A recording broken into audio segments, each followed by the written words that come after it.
What was Chevauchée in the 100 Years' War? Imagine a time when armies didn't always fight in big battles but instead used fast, daring raids to weaken their enemies. That's what a chevauchée was during the 100 Years' War. It was a quick, mobile attack by mounted soldiers, mainly from England, aimed at causing chaos in enemy land. Instead of fighting in open fields, they targeted the countryside, burning crops, villages, and stealing livestock. Their goal was to destroy the enemy's resources and make life difficult for the people who supported them. This tactic was all about hurting the economy and lowering morale, not just winning battles. English commanders became experts at these raids, using their fast-moving cavalry to strike deep into French territory.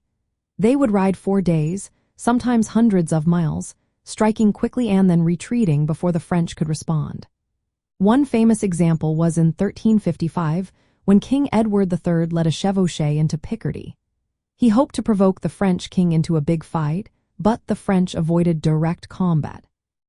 Still, the raid caused serious economic damage and showed how effective this kind of warfare could be. Chevauchées weren't random acts of pillaging. They were carefully planned operations meant to weaken the enemy gradually.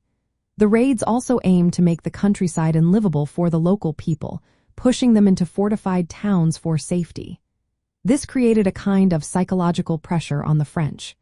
Over time, these raids helped shape the way the war was fought, emphasizing mobility and economic disruption. As the 100 Years' War went on, new weapons like cannons and more organized armies made chevauchées less useful. The focus shifted to sieges and capturing key castles. By the late 1400s, the use of chevauchées had mostly disappeared, especially after the Treaty of Picquigny in 1475. So, in the end, these raids were a unique part of medieval warfare, showing how armies used speed and destruction to weaken their enemies without always engaging in traditional battles.